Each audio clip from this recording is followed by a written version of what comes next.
There were two major projects that had been in the back of our minds since last year, both involving the inside cabin. Whenever it would rain, we would notice that water had leaked into the cabin around the general area of the windows. Also, the bolts that secured the windows in place were about 1.5 inches too long, and we would often bump our heads on them when we were inside the cabin. I think you can see where this is going. A simple solution would be to take the windows off, re-caulk them, and fasten them with new, shorter screws. We need to try to take the windows off. We're going to re-caulk the windows And reseal them because we had some water coming in through, leaked through right there. and reattach them with different screws because the ones that are in it now stick 1 inch out past the wall, and it's kind of a safety hazard, so we're going to get that. By doing this vital project, we will alleviate the issue of leaky windows and also help avoid us bumping our old noggins that much. The first few steps involve sizing the current bolts and replacing them with shorter ones. This started with a trip to the hardware store where they had a doohickey that helped us size our bolts. Once we had them sized, we had to find the little drawers that had the bolts, lock nuts, and washers. We did this all at Home Hardware in Lewisport, Newfoundland, just a short walk from the dockyard. After that, we took a stop at one of our favorite local shops called Fairwater Marine. We went there to get the appropriate caulking to do the job.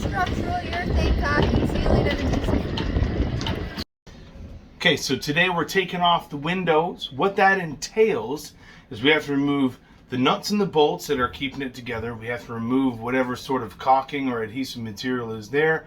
Once that's clear, we gotta kind of clean the area, clean the window itself, and then we have to put more caulking on each side, and then put the screws back on lightly. Then once it's set, we're gonna come back and tighten them.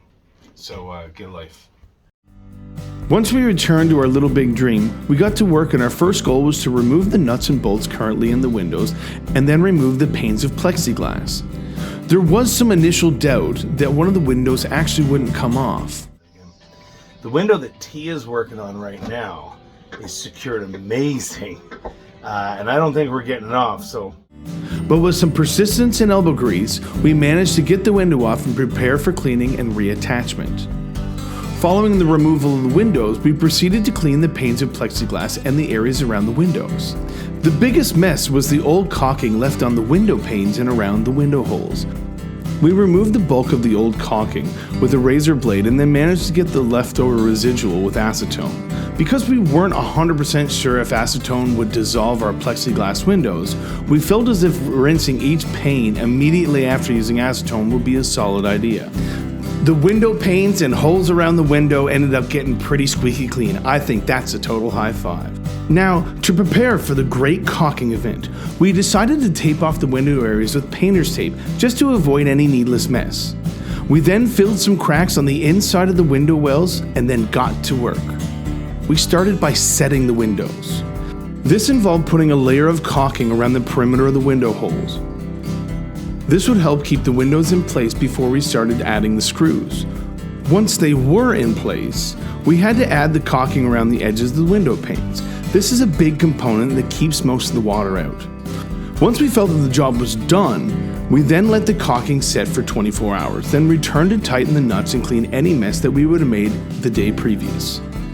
But when we were done, we made sure we had a deadly old hand wash. Now, a few days after completing the task of the windows, we had the boat dropped in the water. Still without the mast, but I promise that episode is coming, so stay tuned. Our thought process was to get the boat in the water and refresh ourselves with docking, navigation, and overall operations of the boat. To celebrate dropping the boat for the second time, we decided a great first endeavor would be to have a little barbecue picnic down at the marina, followed by a rip on the boat out in Notre Dame Bay. However, Mother Nature had a different idea for us. The wind was blowing a gale out there, and based on this, we made the call to keep our trip only to a little boat barbecue, which was a good time anyways.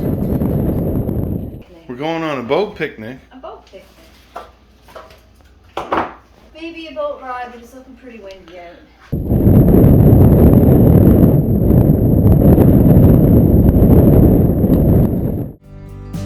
We set up our small propane barbecue and fired it up.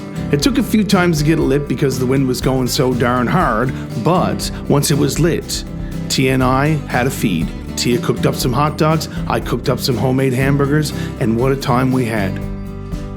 This proves to us that we can, in fact, cook on the boat. Now there's even more reason to spend days at a time out on the water. This is all part of enjoying the boat a little more this year. Spending time down at the dock is really relaxing, and we both enjoy our time down there. Next episode, we set out for our first boating adventure of 2022. Let us make mistakes so you don't have to.